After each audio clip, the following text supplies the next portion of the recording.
저는 오늘 호세아 4장 11절에서 18절 말씀 가지고 참 행복이라는 제목으로 함께 은혜 나누기를 원합니다. 여러분, 본문에 당시 북이스라엘이 주로 섬긴 우상은 애굽의 송아지 우상과 가나안 족속의 바알과 그리고 아세라 우상이었습니다. 여러분, 이런 우상들은 힘과 풍자 그리고 다산과 성을 주관하는 신들로 특별히 숭배되었습니다. 그 신전에는 공창이 있어서 매운과 매춘을 버젓이 행하였습니다. 그 결과 이스라엘 사회는 물러날 수밖에 없었고 이스라엘 백성들의 가정 또한 음란할 수밖에 없었습니다. 여러분 13절에 보면 이스라엘 백성들의 가정의 딸과 그리고 며느리들은 산꼭대기와 푸른 상수리 나무 아래서 제사를 빙자해서 음란을 일삼았다고 말씀합니다. 이스라엘 남자들 역시 제사를 빙자해서 이방 신전의 창기들과 놀아났다고 말씀하고 있습니다. 여러분, 왜 이토록 이스라엘 온 땅이 음란하게 되었을까요? 여러분, 그것은 하나님을 알지 못하는 무지 때문이었습니다. 다시 말씀드리면 성결하고 진실된 하나님을 알지 못했기 때문에 이스라엘 백성들은 이방 우상의 음란한 제사 의식에 빠져든 것입니다. 그렇습니다, 여러분. 하나님 안에서 참 기쁨과 즐거움을 발견하지 못한 인생은 그처럼 세상의 우상 종교에 빠져서 음란해질 수밖에 없습니다. 여러분, 그리하여서 결국 이스라엘 백성들은 호세아의 예언이 있은 후에 30년이 지난 때에 19절에 보면 광풍이 맹렬한 기세로 초계를 날려버리듯이 그렇게 맹렬한 아수르 군대의 침공에 의해서 허무하게 패망하고 말았습니다. 이렇게 된 데에는 바로 하나님을 바로 알지 못하는 지식이 없었으므로 인함입니다.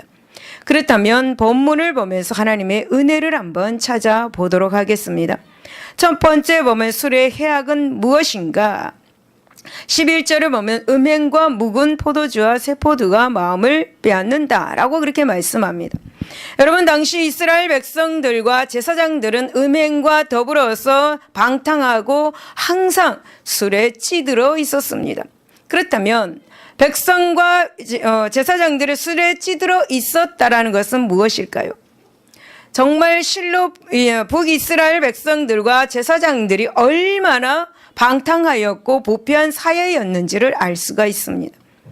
여러분, 세상 사람들은 종종 사교와 친목을 위해서 술을 권장하기도 합니다.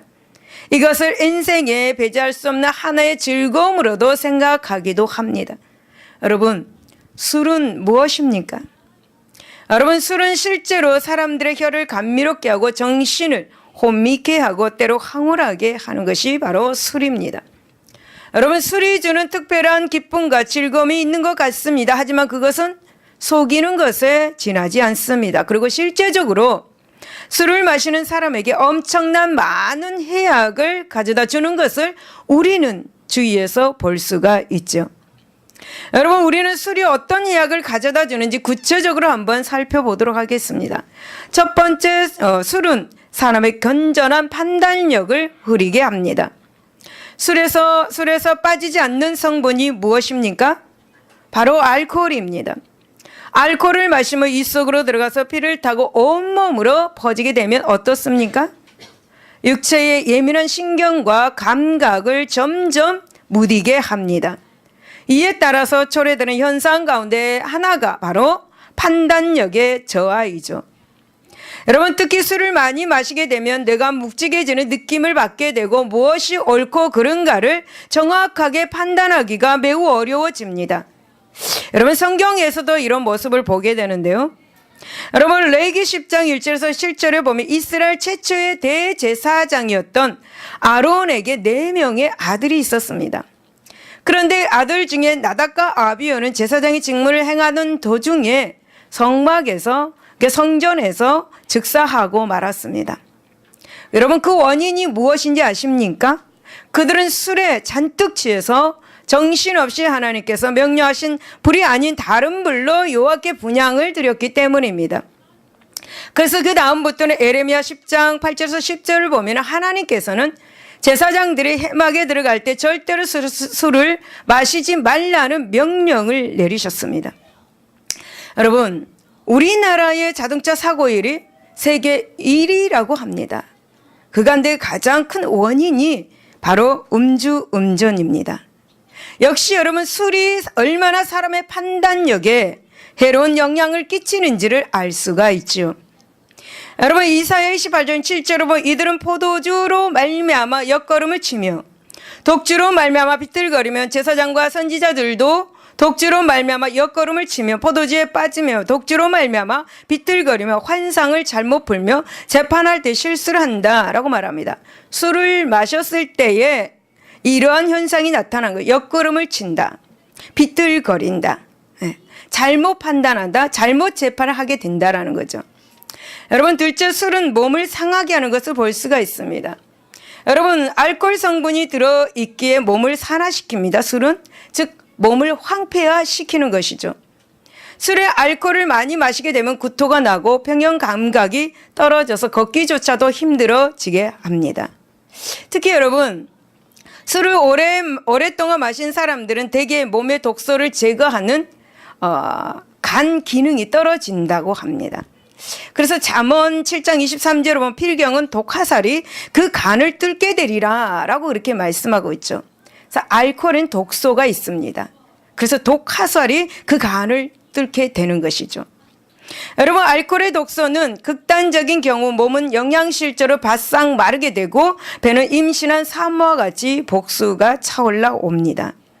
간이 나빠져서 간경화나 간암으로 그렇게 생명을 마감하는 경우도 우리가 주위에서 많이 보게 되죠. 세 번째, 술은 중독성을 가지고 있습니다. 술의 해악 가운데 참으로 무서운 것이 바로 이 중독성입니다. 담배나 마약도 강한 중독성이 있습니다. 술 역시 중독성이 매우 강합니다. 여러분, 사람들은 술의 해악에 대해서 따끔한 경고를 받을 때 잠시 술을 끊는 모습을 봅니다. 하지만 몸속에 퍼진 중독, 즉 특히 뇌 속에 새겨진 이 중독적 코드를 극복하지 못해서 또다시 계속해서 술을 찾는다고 합니다. 술 중독이 심해지면 정상적인 생활을 포기하고 가족과 그리고 주변 사람들 모두에게 해를 끼칩니다. 그래서 가족이 불안해지기도 하고 여러분, 불행해지는 것을 주위에서 볼 수가 있습니다. 여러분, 성경에서 술 때문에 수치만 아니라 자녀들에게까지 악을 끼치는 모습을 보게 되는데요. 창세기 9장 20절에서 21절에 보면 노아가 포도 농사를 하였습니다. 그리고 그 포도로 포도주를 만들어서 마시고 치하에서 그 장막 안에서 벌거벗은 채로 잠을 잤습니다. 그래서 노아는 자녀들에게 하체를 보이고 말았죠. 아들 중에 가나안은 벌거벗은 아버지의 하체를 보고 숨기지 못하고 다른 형제들에게 말한 결과 아버지 노아로부터 저주를 받았습니다. 여러분, 넷째 보면 술은 마시는 자의 삶을 방탕으로 치닫게 하고 또 사회 전체를 부패케 하고 추악한 것으로 만드는 것을 볼 수가 있습니다. 여러분, 사실상 우리 사회 곳곳에서 일어나는 폭력과 간음, 그런 등등의 추악한 일들은 모두 이 술 취함과 관계가 있습니다. 여러분, 술집 주변에는 항상 폭력의 소리가 끊이지 않고 또한 남자들은 성적으로 타락하게 하는 것 또한 술입니다. 그래서 잠언 20장 1절은 포도주는 거만하게 하는 것이다, 독주는 떠들게 하는 것이다 라고 그렇게 말합니다.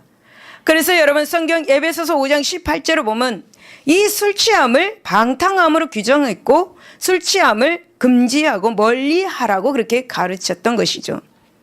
사랑하는 여러분, 우리 한번 생각해 봅시다. 술 취한 자가 제대로 하나님의 말씀을 읽고 이해할 수 있겠습니까?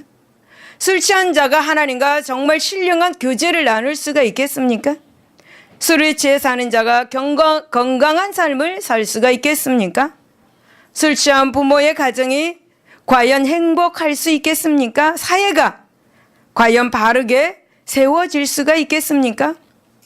사랑하는 성도 여러분, 진정 건강한 삶, 행복한 삶을 살기를 바란다면 술의 해악을 바로 알고 이를 가까이 하지 말아야 될 줄로 믿습니다. 여러분, 이스라엘 백성들 그리고 제사장들은 이 술에 찌든 삶을 살다가 그만 하나님의 진노로 패망하고 말았습니다. 여러분, 우리가 살아가는 이 세상은 술 취함에 따른 거짓 행복이 아니라 참된 행복을 가꾸어가는 개인과 가정 그리고 사회로 만들어가는 저와 여러분들이 되시기를 바랍니다. 두 번째는 우리 주변에 아세라 목상이 있습니까? 12절을 보면 내 백성이 나무에게 묻고 그 막대기는 그들에게 고하나니 이는 그들이 음란한 마음에 미혹되어 하나님을 버리고 음행하였다라고 그렇게 말씀합니다. 여러분, 이스라엘 백성들은 어떤 문제에 직면했을 때에 나무에게 물었습니다. 일을 어떻게 해야 됩니까? 나무에게 물었습니다. 나무 막대기에게 물었습니다. 그리고 그 나무 막대기는 바로 당시 수많은 그런 사람들이 다산을 위해 섬기던 아세라 목상입니다. 아세라 목상, 나무로 만든 목상입니다.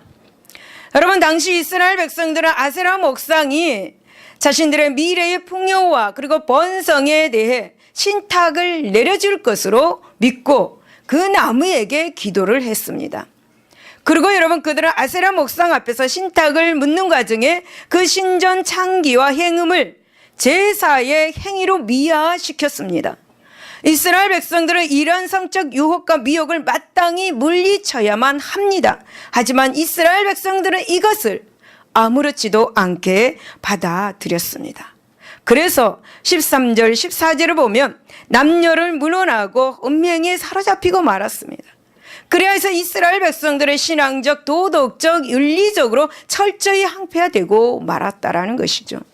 여러분, 그렇다면 이러한 우상 종교 다산의 축복을 강조하며 성적 음행을 조장하는 아세라 우상의 해악은 북이스라엘에게만 관련된 것입니까? 그렇지 않습니다. 여러분, 과거 북이스라엘이 아세라 목상을 숭배하고 이스라엘 하나님의 백성들을 음란의 죄에 빠뜨렸던 것은 그 배후에 악한 영, 즉 사단의 역사에 따른 것을 볼 수가 있습니다. 여러분, 악한 영은 즉 사단은 사실상 성경 역사 그 곳곳에서 보면은 사람들을 타락의 구덩이에 빠뜨리는 것을 볼 수가 있습니다. 또 방종한 죄악을 저지르게 하였고 결국은 이 심판의 나락에 떨어지게 하였습니다. 여러분, 과거 창세기 6장 2절 5절을 보면 노아 홍수가 나옵니다. 이 노아 홍수 당시에 하나님의 아들들이 사람의 딸들의 아름다움을 보고 자기들이 좋아하는 모든 여자들을 아내로 삼았습니다. 그래야 해서 제가 세상에 편만케 되었고 그 일로 인해서 온 땅에 홍수의 심판이 내려졌습니다. 또 창세기 19장 4절에서 11절을 보면 소돔과 고모라 땅을 죄악의 땅으로 만들고 결국 그 땅의 유황과 불로 파면을 당한 모습을 성경에서 볼 수 있죠. 그리고 민수기 25장 1절에서 9절을 보면 보올의 선지자 발람에 의해서 이스라엘이 모압 여인들과 행음함으로써 24,000이라 되는 이스라엘 백성들이 죽음을 당하는 것을 볼 수가 있습니다. 여러분, 이것은 계시록 2장 20절에서 22절에 보면은 이스라엘 왕정 역사 그리고 초대교회 사도들과 요한계시록에 기록되는 7교회, 아시아 7교회에 관련된 예언입니다. 그리고 계시록 17장 1절에 보면 음녀라 칭해지는 음행을 조장하는 악의 세력의 교회를 미혹한다는 그 증언을 통해서도 우리는 확인할 수가 있습니다. 여러분, 그렇다면 무엇입니까? 여러분, 아세라 목상을 숭배하고 하나님의 백성들을 음란의 범죄에 빠뜨리는 것은 그 배후에 악한 영이 있다라는 것입니다. 그 악한 영, 즉 사단의 계략이다라는 것이죠. 여러분, 그렇다면 오늘날 우리가 살아가는 세상은 어떻습니까? 오늘 우리가 살아가는 이 세상은 말세가 점점 가까워짐에 따라서 음행을 조작하는 악의 영은 더욱더 힘을 얻어서 활개를 치고 있습니다. 사람들은 점점 거룩한 것, 의로운 것, 영원한 가치를 지닌 진리를 추구하지 않습니다. 사람들은 점점 추한 것, 불의한 것, 일시적인 순간적인 쾌락을 주는 것, 말초신경을 자극하는 것들에만 마음을 주고 살고 있는 것을 볼 수가 있죠. 여러분, 우리가 각종 미디어와 그리고 인터넷에서도 마음만 먹으면 접근할 수 있는 것이 음란입니다. 이 음란물들이 홍수를 이루어서 사람들의 악한 본성을 더욱 노골적으로 자극하고 있습니다. 이처럼 여러분, 이 음란을 조작하는 악한 영들의 기승을 부리는 지금 우리가 영적으로 깨어있지 않는다면 어떻게 되겠습니까? 우리 역시 악의 영들이 쳐놓은 음란과 음행의 올무와 수렁이에 빠져들 수 있다라는 것입니다. 그리고 그렇게 한다면 우리는 아세라 목상 앞에 절하게 될 것입니다. 그러면 우리는 하나님이 허락하신 약속의 땅, 천국에 들어가지 못하는 그런 일이 일어나게 될 것입니다. 그러므로 사랑하는 여러분, 로마서 13장 13절에서 14절에 보면 낮에와 같이 단정히 행하고 방탕하거나 술 취하지 말며 음란하거나 호색하지 말며 다투거나 시기하지 말고 오직 주 예수 그리스도로 옷 입고 정욕을 위하여 육신의 일을 도모하지 말라는 이 말씀을 우리는 저와 여러분은 가슴에 새겨야 될 줄로 믿습니다. 그러므로 여러분, 우리는 오늘 말씀을 통해서 다시금 생각하며 각성해야 합니다. 진실로 이 음란한 세상이 가증스러운 제약이 범람하는 이 세상에는 실로 무수한 아세라 목상이 서 있음을 우리는 기억해야 합니다. 여러분, 우리는 거룩하신 하나님을 섬기는 하나님의 백성으로 거룩한 영적 정결과 육적 정결을 목숨처럼 지키는 삶을 저와 여러분은 살아야 될 줄로 믿습니다. 할렐루야. 세 번째는 우리가 서 있는 길은 어떤 길입니까? 15절을 보면 유다는 죄를 범하지 못하게 할 것이라 너희는 길갈로 가지 말며 벳 아yen으로 올라가지 말며 라고 그렇게 말씀합니다. 여러분, 호세아 선지자는 남유다에게 호소합니다. 현재 북이스라엘이 우상숭배와 음란에 찌들어서 타락의 길로 치닫는 현실이다. 그러니 너희는 정통 왕조라 할 수 있는 남유다만큼은 북이스라엘의 가증한 타락을 따르지 말아라 라고 그렇게 간곡하게 호세아 선지자는 호소하고 있는 말씀이죠. 여러분, 남유다에는 다윗 왕국의 정통성이 살아 있습니다. 그리고 예루살렘에 하나님의 성전이 있고 하나님에 대한 정말 참 예배 숨결이 아직까지 꺼지지 않았습니다. 남유다는. 그래서 여러분, 호세아 선지자는 남유다가 북이스라엘의 이 타락상을 보면서 그대로 따라하지 말고 하나님에 대한 순수한 경고, 그 순수성을 견고하게 지킬 것을 간절히 부탁을 하는 것입니다. 남유다야, 너희만큼은 북이스라엘의 그 타락을 따르지 말아라 라는 것입니다. 여러분, 특별히 호세아는 이처럼 유다를 향해서 하나님을 향한 신앙 순수성을 지킬 것을 당부하면서 그 방편으로 길갈로 가지 말며 벳 아yen으로 올라가지 말라고 그렇게 권면을 하고 있습니다. 여러분, 여기에서 그들이 가지 말라고 하는 곳, 그것을 지적하는 것이 바로 길갈과 벳 아yen입니다. 이것은 바로 당시 북이스라엘의 우상숭배의 중심지였습니다. 그래서 길갈은 여러분 이런 뜻을 가지고 있습니다. 굴러가다 라는 뜻을 가지고 있습니다.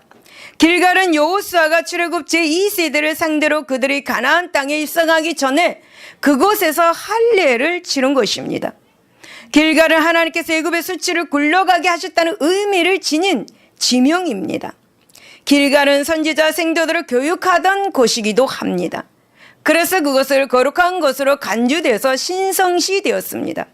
그런데 아이러니하게 그곳이 그처럼 신성시한 그 곳이라 하여서 점점 우상숭배의 중심시로 변해갔던 것입니다. 여러분, 또 여기에서 벳 아yen이라고 말하고 있는데 이것은 바로 허무의 집, 재난의 집이라는 뜻을 가지고 있습니다. 이것은 베델을 지칭하는 표현입니다. 여러분, 하나님의 집으로 지칭하는 베델은 길갈보다 더 성스러운 곳으로 여겨졌던 성읍입니다. 호세아는 이미 그것이 범죄에 찌들어서 허무와 재난밖에 남지 않았음을 보고 벳 아yen이라고 그렇게 불렀습니다. 여러분, 원래 베델은 어떤 곳이었습니까? 여러분, 창세기 12장 8절을 보면은 아브라함이 갈대아 우르에서 떠나 가나안 땅에 처음 들어와서 하나님께 제단을 쌓는 곳이었습니다. 창세기 28장 19절을 보면 야곱이 외삼촌 라반의 집으로 도망갈 때에 그것에 돌베개로 단을 쌓고 하나님께 예배를 드리던 곳이었습니다. 그런데 여러분, 여로보암 1세가 자기 백성들이 남유다에 들어가지 못하도록 막기 위해서 베델에 금송아지 우상을 만들고 승백케 하고 또 임의로 제사장을 세워서 일하게 하면서부터 그곳은 우상 숭배의 장소가 되고 말았습니다. 여러분, 이 두 곳은 정말 허망한 곳, 파멸밖에 다른 어떤 것도 기대할 수 없는 그런 곳이 되고 말았습니다. 호세아 선지자는 베델을 벳아웬으로 부르는 것은 그곳은 분명 험한 것 외에 아무것도 얻을 수 없고 필경 배망에 이를 것임을 강조하기 위해서 그곳을 벳아웬으로 그렇게 칭하였습니다. 그래서 여러분, 호세아 선지자는 유다 백성들에게 길갈과 벳아웬으로 올라가지 말라고 그렇게 당부한 거예요. 제발 그곳으로 제발 올라가지 말아라. 여러분, 그렇다면 우리가 생각할 때에 이 두 곳은 어떤 곳이겠습니까? 그것은 분명 타락의 장소입니다. 축복의 장소가 아닙니다. 그것은 참된 행복이 없는 곳입니다. 그것은 소망이 없는 곳입니다. 절망만 있는 곳입니다. 아무런 유익이 없는 곳입니다. 세상의 길로 우상 숭배의 길인 것이죠. 그래서 호세아 선지자는 그것이 어떤 곳이라는 것을 알고 있기에 그곳에 제발 가지 말라고 그렇게 호소를 하고 있는 것이죠. 사랑하는 여러분, 부모가 볼 때에 그것은 자녀가 가서는 절대 안 되는 장소입니다. 그런데 자녀들은 아무렇지 않게 그곳을 가죠. 이것을 부모가 볼 때에 어떻습니까? 정말 안타까워하고 매를 때려서라도 그것을 못 가게 합니다. 지금 호세아 선지자의 마음의 심정, 하나님의 마음의 심정이 우리 부모와 같습니다. 여러분, 이러한 본문의 말씀은 우리들이 거룩한 삶, 의로운 삶을 살 수 있는 가장 좋은 비결을 제시해 주고 있습니다. 하나님의 자녀로서 거룩한 삶을 사는 최선의 방법은 길갈과 벳아웬의 길, 즉 제2의 길, 불의의 길을 멀리 하는 것입니다. 여러분, 사실 북이스라엘이 단 한 시도 태평함을 누리지 못하고 타락하고 결국 쇠망할 수밖에 없었던 원인이 있었습니다. 그것은 바로 초대 왕 여로보암 1세에게서 궁극적인 그런 원인을 찾아볼 수가 있죠. 여러분, 여로보암은 자기 왕권을 견고하게 하고 새롭게 태동한 이 북이스라엘을 견고하게 하고 튼튼하게 세우고자 인본주의적이며 제약된 길을 닦았습니다. 그것은 베델과 단에 여호와의 이름으로 하는 금송아지 순상을 세우고 그것으로 예루살렘 성전 제사를 대신한 것입니다. 이 같은 여로보암의 죄악은 하나님의 진노를 초래하였습니다. 그럼에도 불구하고 북이스라엘에 어떤 왕도 그 악에서 떠날 줄을 몰랐습니다. 그리고 죄는 더더욱 큰 죄를 낳는 것처럼 북이스라엘 제7대 왕인 아합 시대는 금송아지 숭배와 바알과 아세라 숭배가 성행하였습니다. 그것으로 온 이스라엘은 죄의 만진창이가 되고 말았고 필경 심판에 이르고 말았습니다. 여러분, 호세아 선지자는 이처럼 비극적인 일에 남유다인은 일어나지 않기를 간절히 바라는 마음에서 길갈과 벳아웬으로 올라가지 말라고 강력하게 외쳤던 것이죠. 여러분, 우리는 이러한 본문을 보시면서 어떤 생각이 드십니까? 여러분, 저는 시편 1편 1절 2절 말씀이 생각이 났습니다. 복 있는 사람은 악인의 길을 따르지 않냐며 죄인들의 길에 서지 않냐며 오만한 자들의 자리에 앉지 않냐고 이 말씀이 생각이 났습니다. 여러분, 그렇다면 이 말씀을 통해 우리는 스스로에게 어떤 질문을 던져야 할까요? 여러분, 자신에게 어떤 질문을 던져야 할까요? 우리가 서 있는 길이 과연 의의 길에 서 있는가? 과연 하나님을 경외하는 길에 서 있는가? 죄와 구별된 선한 길, 거짓과 구별된 진리의 길에 서 있는가? 우리 자신에게 한번 질문할 수 있기를 바랍니다. 사랑하는 여러분, 우리가 바른 길 위에 서 있을 때 참된 행복을 맛볼 수 있습니다. 우리는 참으로 행복한 인생을 살아가게 될 것입니다.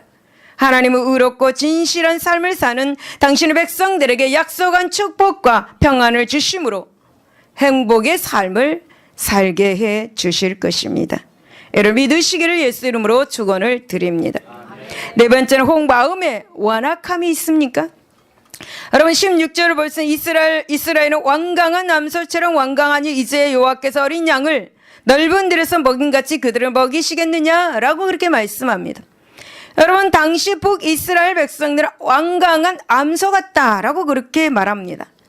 여러분 여기서 완강한 암소, 그러면 여러분 어떻게 생각하십니까? 고집불통인 암소. 네. 여러분 고집불통의 암소는 주인의 말을 듣지 않습니다. 주인이 아무리 고삐를 잡아 이끌고자 하지만 암소는 자기 고집대로 자기 주장대로 주인의 뜻과는 정반대 방향으로 고집스럽게 나아가는 암소를 말하죠.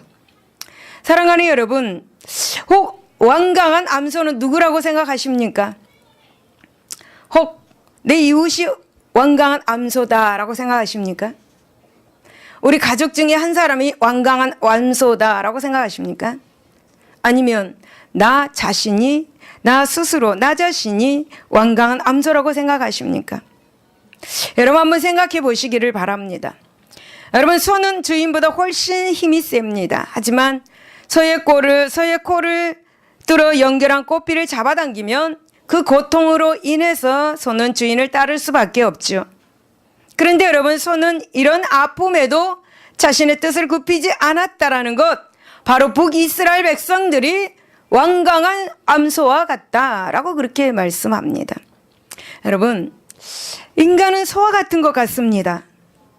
하나님께서 바른 길로 이끌고 가려고 예를 써도 인간들은 자기들의 생각대로 고집대로 움직여 갑니다. 내가 생각하는 것이 맞아, 내가 행동하는 것이 맞아 라고 말하면서 움직여 나가죠. 그러나 하나님께서 엄청난 채찍을 때릴 때에 인간은 자기의 생각, 즉 고집을 버리고 하나님께로 돌아가는 모습을 보게 됩니다. 여러분 호세아 선지자는 얼마나 북이스라엘 백성들이 말을 안 들었으면 완강한 암소 같다라고 그렇게 말을 하겠습니까? 우리는 호세아 선지자 당시 이스라엘 백성들의 영적인 삶 및 현실적인 삶의 모습이 얼마나 완악했는지를 본문을 통해서 알게 됩니다. 여러분 당시 북이스라엘은 주인이신 하나님의 뜻을 거슬러 고집스럽게 죄악의 길로만 나아갔습니다. 특별히 여러분 성경에서는 흔히 완강하다 말과 강팍하다는 말을 동의어로 그렇게 사용합니다. 그런데 여러분 하나님을 경외하는 우리가 가장 조심해야 될 것이 바로 이런 태도에 빠지지 않는 것입니다. 강팍하다, 완강하다. 여러분 그렇다면 우리의 신앙생활에서 가장 위험한 것이 무엇일까? 바로 안악한 마음, 바로 완강한 태도, 강팍한 삶입니다. 이러한 것은 어떤 일이 있어도 피해야 하는 것. 왜 여러분 피해야 합니까? 그것은 먼저는 하나님의 말씀을 듣는 것을 방해하기 때문이죠. 에스겔서 3장 7절에 이스라엘 족속은 이마가 굳고 마음이 굳어 내 말을 듣고자 아니하나니 라고 이렇게 말씀합니다. 여러분 우리가 하나님의 안에서 행복한 길을 가려면 하나님의 말씀을 듣고 이에 순종하는 자세가 반드시 필요합니다. 여러분 왜 그렇겠습니까? 그것은 생명과 구원의 축복, 행복한 삶을 살 수 있기 때문입니다. 여러분 그런데 만약에 우리의 마음이 완악해질 경우 우리의 귓전에는 하나님 말씀이 들려와도 우리의 마음으로는 그 말씀을 받아들이지 않게 됩니다. 마치 딱딱해진 길에 뿌린 씨앗이 땅에 뿌리를 내리지 못하고 죽는 것과 같은 그런 이치이죠. 마태복음 13장 19절에 보면 아무나 천국 말씀을 듣고 깨닫지 못합니다. 왜냐하면 악한 자가 와서 그 마음에 뿌려진 것을 빼앗기 때문이죠. 그 씨는 길가에 뿌려졌기 때문이다 라고 말씀합니다. 여러분 매주일 아무리 좋은 말씀이 강당에서 선포되어도 그 마음이 완강한 사람은 마치 소의 경을 읽는 것처럼 그 사람의 아무런 변화도 일어나지 않습니다.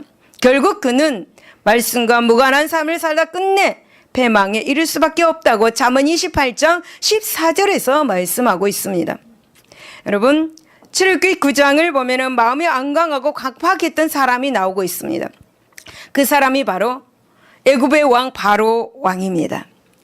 여러분 모세는 바로 왕에게 하나님의 말씀을 전해도 즉 회개할 기회를 주고 바른 길을 걸을 수 있는 기회를 주었습니다. 그러나 바로는 마음을 돌이키지 않았죠. 바로는 정말 어리석은 사람입니다. 여러분, 바로는 이스라엘 백성들을 압제하며 그들을 내보내라는 하나님의 명령을 거절하고 말았습니다. 애국 왕의 그 바로는 모세를 통해 하나님의 명령을 받았지만 그것을 들으면 들을수록 마음을 완강하게 할 뿐이었습니다.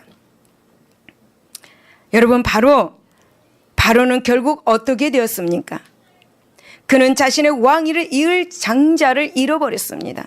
애굽의 모든 집의 장자들이 죽는 그런 참상을 보게 되었습니다. 심지어 최강을 자랑하던 병거 분대와 홍해에 수장되는 피해를 당해야 했습니다. 여러분, 바로 하나님 앞에서 완악한 태도를 굽히지 않는 것이 얼마나 큰 재난을 자초하는지를 우리에게 잘 보여주는 말씀이죠. 여러분, 사울왕을 아십니까? 이 사울왕은 어떻습니까?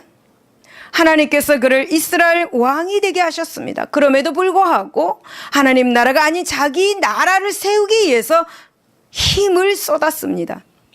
사울왕은 하나님의 앞에 불순종을 고집하였습니다. 그래서 하나님께서 많은 선지자들을 보내서 회개의 메시지를 선포하였으나, 그런데 여러분, 사울의 결말은 어떠했습니까? 그 마음의 안악함을 끝내 고집함으로 패망하고 말았습니다. 여러분, 이러한 모습은 끝까지 마음을 완강하게 고집하여 패망에 이른 자들의 비극적인 삶을 보면서 성경은 우리에게 경고하고 있습니다. 우리 역시도 죄악으로 인해 혹은 허영심과 교만과 자만으로 인해서 하나님의 뜻을 예면하고 자기 생각과 뜻을 고집할 수 있습니다. 그러기에 여러분, 히브리서 3장 13절을 보면 너희 중에 누구든지 죄의 유혹으로 완고하게 되지 않도록 하라 라고 그렇게 권면했던 것입니다. 여러분, 무슨 말입니까? 매일매일 자기를 돌아보라는 것이죠. 매일매일 죄의 유혹을 멀리하라는 그런 말씀입니다. 여러분, 만약 이렇게 하지 않는다면 우리 역시도 얼마든지 마음이 강팍해지고 완고하여서 하나님의 말씀과 하나님을 멀리하고 말씀을 예면할 수 있다는 것입니다. 사랑하는 성도 여러분, 저와 여러분의 이 말씀을 소홀히 여기지 말고 마음을 부드럽게 하며 어떤 죄의 유혹, 마음의 욕심이라도 하나님 말씀 앞에 버릴 수 있는 자세를 가져야 할 것입니다. 그리할 때에 우리는 진정 거룩한 삶, 죄를 멀리하며 하나님의 축복 가운데 행복한 삶을 살 수가 있는 것입니다. 할렐루야. 결론입니다. 여러분, 사람들은 이 세상 한몫만이 지식의 전부인 줄 착각을 합니다. 그래서 여러분, 그것을 열심히 추구합니다. 그렇지만 그 결과는 어떻게 되는 것입니까? 어떻습니까? 세상 학문이 발달하면 발달할수록 참사랑과 믿음의 시대가 전개가 되고 있습니까? 그렇지 않는 모습들을 우리는 봅니다. 오히려 세태는 더욱 악해질 따름입니다. 여러분, 그 이유가 무엇이라고 생각하십니까? 여러분, 그렇다면 인간 사회를 정녕 행복하게 만드는 참 지식은 어떠한 지식입니까? 여러분, 이스라엘은 음행 우상 숭배와 그리고 포도주의 그 마음을 빼앗겠다 했습니다. 그리고 그것이 결국 패망의 원인이 되었다라고 말합니다. 그렇다면 여러분, 저와 여러분, 마음을 사로잡고 있는 것이 무엇인가? 재물인가? 권세 같은 세상, 아세라 우상인가? 혹 그렇다면 그것들을 당장 치워야 할 것입니다. 사랑하는 여러분, 그러므로 오늘날 나의 발걸음은 어디를 향하고 있습니까? 이방 우상이 있는 길갈이나 벳아yen입니까? 하나님의 성전인 교회입니까? 생각해 보시기를 예수 이름으로 축원을 드립니다. 기도하겠습니다.